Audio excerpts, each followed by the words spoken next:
This is CR Change Request. From the Sunday Desk, your structural brief for the week ending Sunday, June 28th, 2026. This week's read covers 9 signals across 8 movements: the state's gate, democratic repair, quantum security, the energy transition, medical imaging, cross-border identity law, Japan's capital discipline, and childhood as a platform boundary.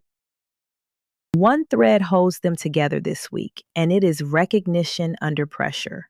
Who gets recognized, who gets funded, who gets protected, and who is made to keep proving they belong. We begin at the gate with a question about who gets to live in their own community. On June 18th, the Justice Department's Office of Legal Counsel issued an opinion arguing that neither Section 504 of the Rehabilitation Act nor Title II of the ADA imposes an integration mandate, the requirement that states provide care in the most integrated setting appropriate for people with disabilities. Here is the precision that matters, because the coverage will blur it. The opinion does not overturn Olmstead. Olmstead still stands as Supreme Court precedent. What changes is the federal government's interpretation and the enforcement posture that interpretation signals. In plain language, the statute did not move. The federal interpretation around enforcement did. And rights rarely disappear by repeal. They thin out when enforcement narrows, when guidance gets rewritten, when agencies step back, and when states regain discretion over where care happens. That is why the disability story sits beside Medicaid, not apart from it. Community living is a civil rights principle, yes, but it runs on funding, on waivers, on staffing, on case management, on home supports, on transportation, on housing, on the administrative capacity of a state to actually deliver it. When the federal posture loosens, the burden of proof slides toward the person who needs the care. If you sit close to this work, you can already feel the shift. The family managing supports for an aging parent, the disabled adult who built a life outside an institution, now left to wonder whether that life needs someone's permission to continue. Anyone close to this work recognizes the shape of it. The pressure points are the litigation and the posture. Texas versus Kennedy. The state responses. The disability rights cases that will test this. The HHS posture. And the Justice Department's enforcement behavior. And underneath all of it, Medicaid, home and community-based service funding, because that is where interpretation becomes a budget line. The question was never really whether care exists. The deeper issue is whether care requires containment. Stay in that gate for a moment, because the same logic runs well past disability. It is showing up in SNAP, in Medicaid, and in ACA marketplace coverage. CMS issued an interim final rule requiring certain Medicaid adults to meet a community engagement requirement, roughly 80 hours a month, with states generally required to implement by January 1st, 2027.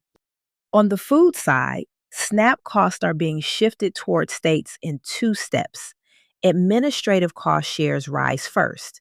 Then, beginning in October 2027, states with payment error rates of 6% or higher may have to cover part of benefit cost. And the backbone under all of it is the distributional picture from this year's budget law. The Congressional Budget Office found that average household resources rise overall, but they fall toward the bottom of the income distribution, while rising in the middle and at the top. The imbalance is not only that low-income households receive less, it is that the people with the least room to recover are asked to keep proving need through systems that are easy to fall out of. Reporting. verifying, appealing, requalifying. Meanwhile, wealth receives its benefit through policy design with far less daily verification.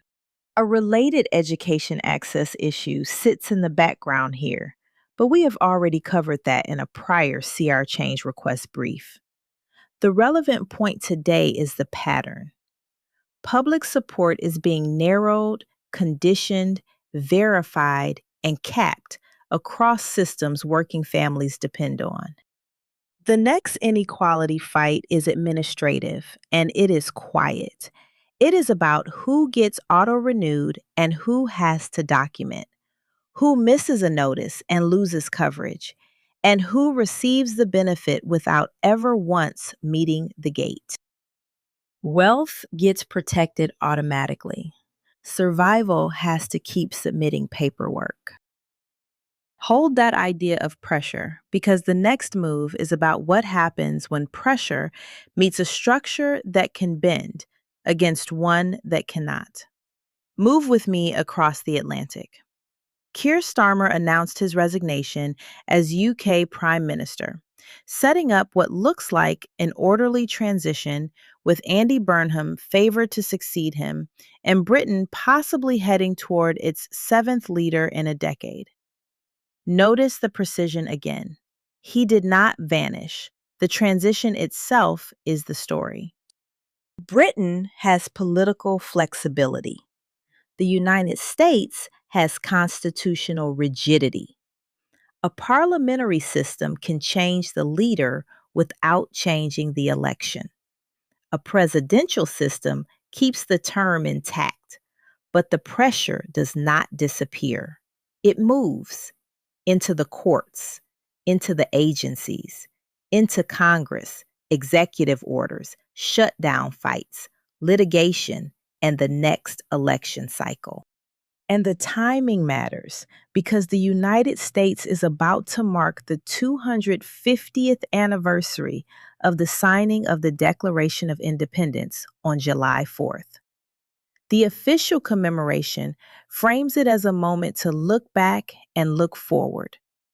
The CR question is sharper. The Republic endured, yes, but endurance is not the same as repair capacity. Put differently, a country can survive 2.5 centuries and still be quietly losing the ability to fix itself. The deeper test on this anniversary is not whether the structure is old. It is whether it still works for the people living inside it. Keep your attention on whether Britain's transition becomes renewal or just more churn. And for the United States, watch whether the 250th becomes ceremony or whether it becomes an honest audit of how the country actually governs itself. At 250, endurance is not the achievement. Repair capacity is. That brings us to a different kind of clock, and this one comes with a hard deadline. President Trump signed 2 quantum executive orders on June 22nd. One pushes quantum innovation and federal coordination. The second, and this is the stronger signal, accelerates the federal transition to post-quantum cryptography. It requires high-value and high-impact systems to update key establishment by the end of 2030 and digital signatures by the end of 2031. It also calls for a cryptographic bill of materials, an inventory of where the operating structure still depends on encryption that may age out. The simple version is this. There is a coming machine that can break the locks we use today. The government just put a date on how long the rest of us have to change those locks. I wrote about exactly this in Letters from the Pivot Table in a piece called They Are Stealing the Data Before They Can Read It. The technical name for the threat is Harvest Now, Decrypt Later. Encrypted data can be stolen today, stored quietly, and opened later once the capability exists to break the protection that made it unreadable. So the archive becomes the battlefield.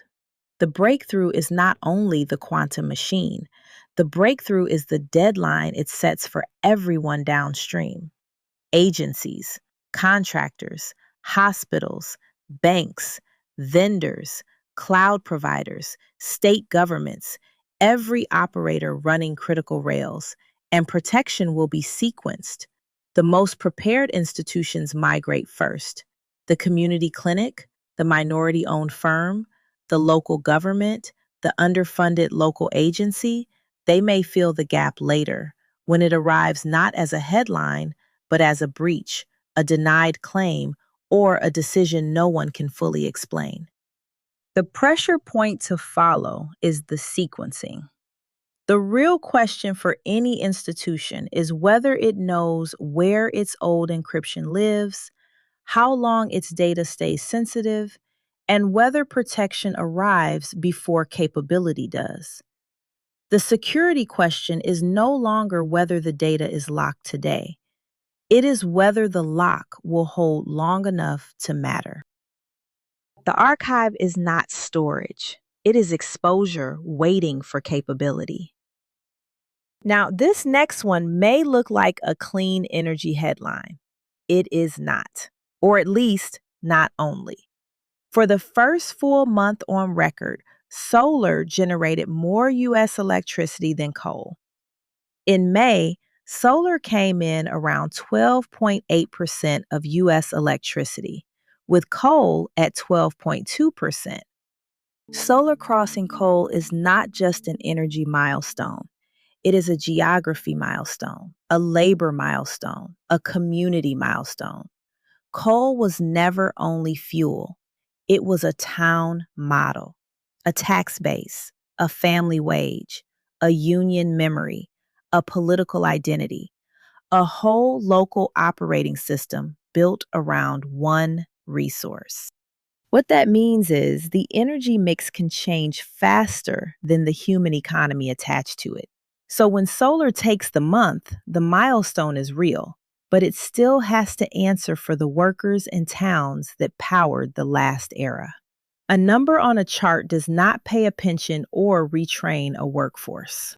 Keep your attention on the retirement schedule for coal plants, solar paired with storage, transmission approvals, where data centers choose to sit, ratepayer exposure, and how the transition gets funded.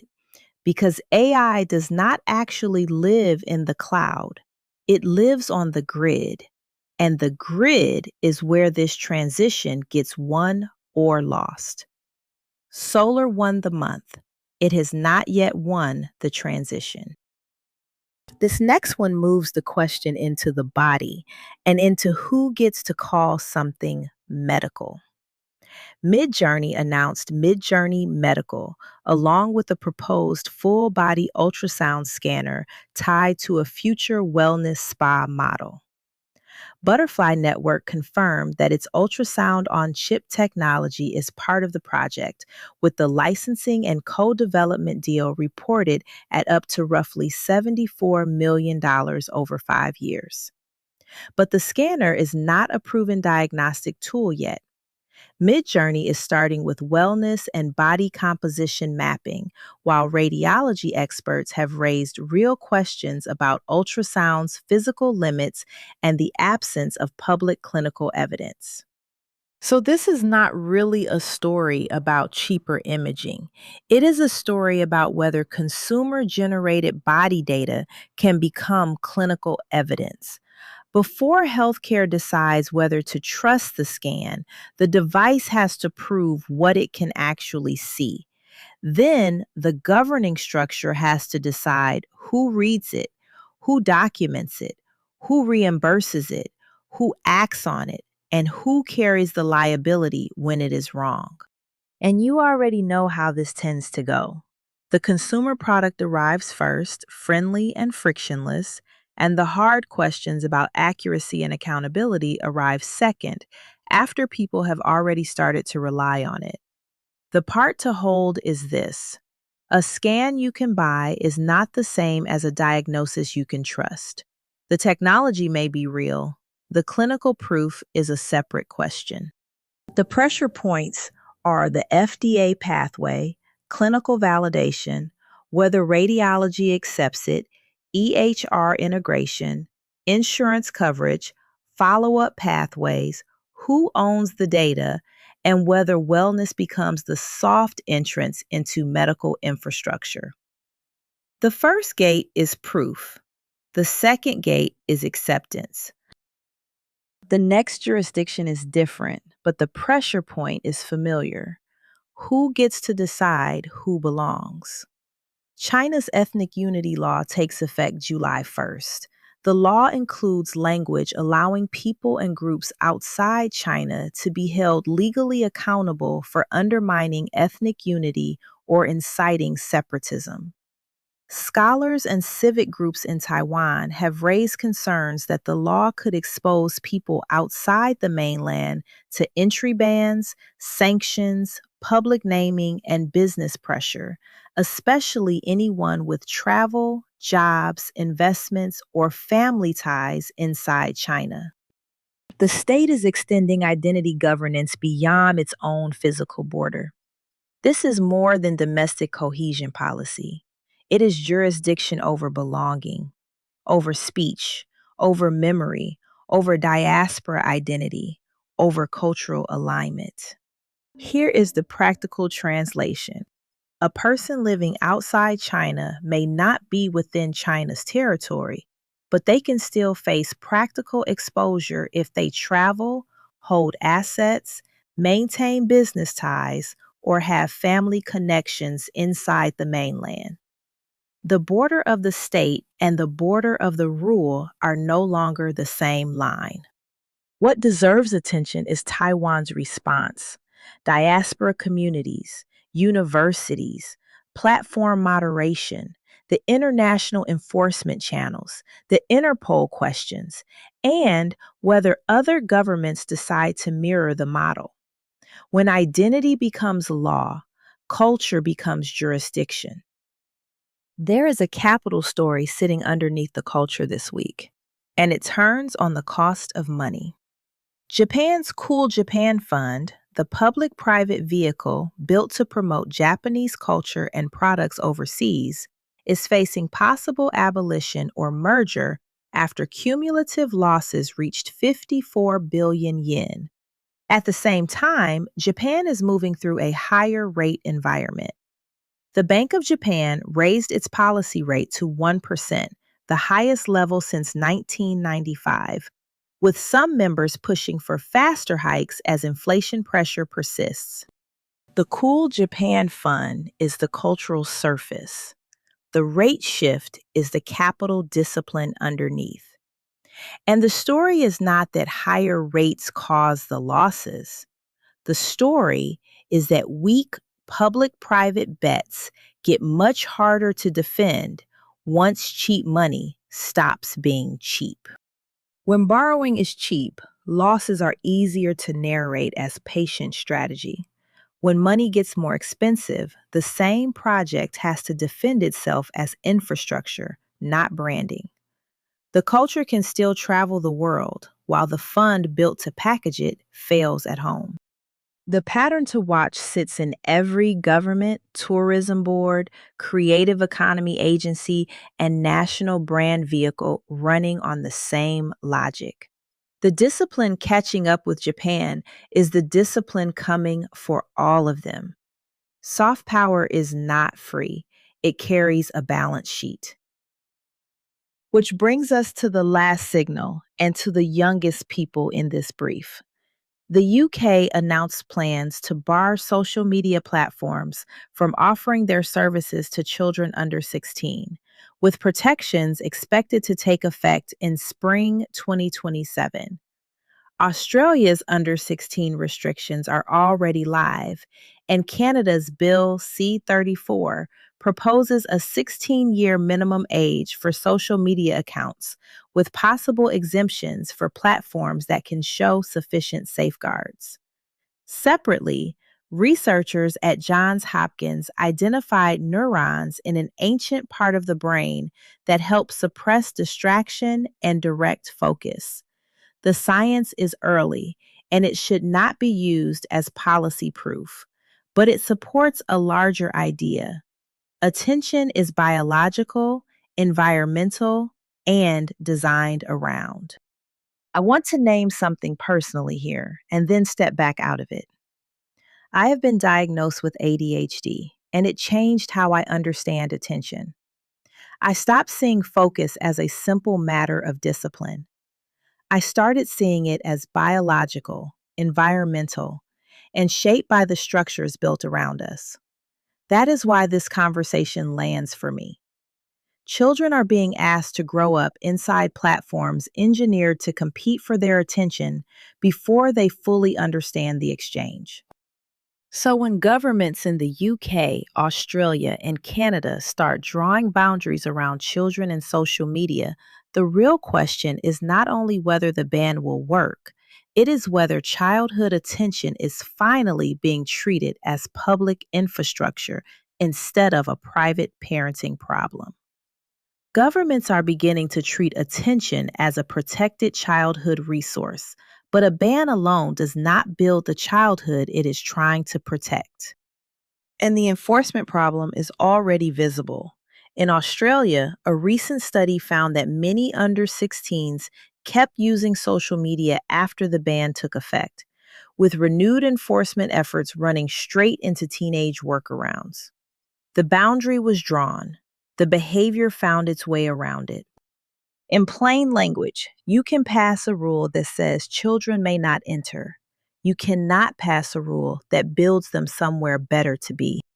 The question worth holding is who actually governs the attention economy? Parents, schools, platforms, regulators, or the children themselves? The next fight is not simply whether children should be online.